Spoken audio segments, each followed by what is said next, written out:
The European Union is a union of 27 European countries that share a single market and common institutions, including a parliament, commission, and a court system, and for many members even a common currency. But how did we get here? The founding of the EU as we know it today didn't happen all at once. It was a series of treaties and agreements between a few countries, with more joining later on. In this video I will chronologically go through the history of the EU. If you're interested in what the EU is and how exactly it works, check out EuropaFirst episode 1, where I covered these two questions. After the devastation of World War II, Western European countries wanted to avoid another war at all costs. So the leaders of European countries decided to make war unthinkable by making it logistically impossible through economic agreements. Before actually implementing something, the European countries had to come together. In March of 1948, the Treaty of Brussels founded the Western Union, which was a military alliance between France, Great Britain, and the Benelux countries. They did this to unite against the increasing Soviet aggression in Poland and Czechoslovakia. 2 months later, the Hague Congress led to the foundation of the Council of Europe. The founding fathers of the European Union were 11 leaders from 7 countries. But one of them is more important than the others, and that is the French Foreign Minister Robert Schuman. In 1950 he announced the Schuman Plan, which would bring the French and German coal and steel economies together. Why these two countries and why these two materials? Because tensions between the German and French existed since the 19th century over Alsace-Lorraine, so a potential war would be more likely between those two countries. And coal and steel because those were the most important resources in a war. A war would now be diplomatically difficult and logistically impossible. The Schuman Plan also had an economic benefit. There would be no tariffs on steel and coal. So 4 other countries, those would be the Benelux countries and Italy, decided to join Germany and France and form the European Coal and Steel Community. The establishment of this community began with the Treaty of Paris in 1951, the first of many treaties founding the European Union of today.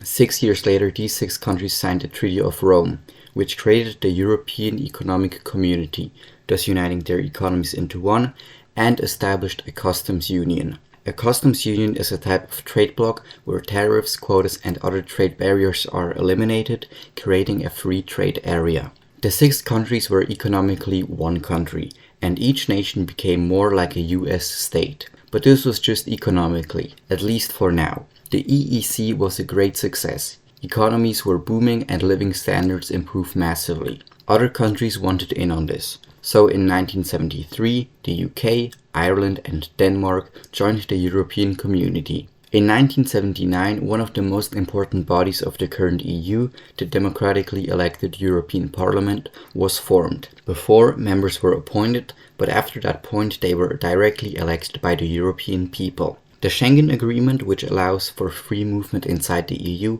was agreed upon as part of achieving a single market. As the success grew, so did the number of member states. Greece, Spain, and Portugal joined in the 1980s, and Austria, Sweden, and Finland in 1995. Every Western European country except Norway, Iceland, Switzerland, and some microstates were now part of the European Community. During this time, 2 other essential things were established: EU citizenship and the European Court of Justice. The Maastricht Treaty was signed in 1992, turning the European Community into the European Union. With that, every policy mentioned before became formalized and official. The newly established EU had 2 ambitious goals: enlargement and a single currency. The single currency, also known as the euro, was planned throughout the late 1990s, seeking to facilitate and unite the European economy. The euro was adopted by 11 countries in 1999, and by 2002 it fully replaced the national currency in those countries. The next goal was enlargement. And this goal was largely accomplished in 2004 with the joining of 10 new member states, mostly from Eastern Europe, but also Cyprus and Malta. In the same year, the leadership of the EU established a constitution, which was rejected a year later through national referendums in France and the Netherlands. So, in 2009, the member states decided to do another treaty on the functioning of the EU, the Treaty of Lisbon, which added many functions like changing the legal structure of the EU and creating a permanent president of the European Council.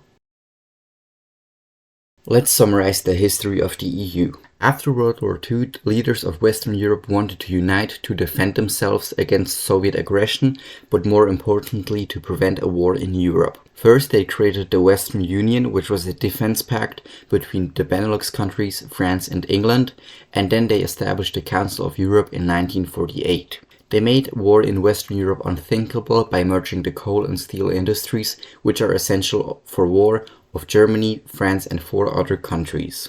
And so the European Coal and Steel Community was made official by the Paris Treaty in 1951. The Rome Treaty united the economies of those countries in 1957. Afterwards, new members joined, and the European Community became more functioning through policies and bodies like the European Parliament. In 1992, the Treaty of Maastricht was signed, creating the European Union. In the late 1990s, the euro was implemented as a united currency, and in 2009, the Treaty of Lisbon was signed on the functioning of the EU. And this is how a coal and steel community of 6 countries became the European Union of 27 countries, which is the second largest economy in the world. I'm Slovak Raper, and I'll see you next week.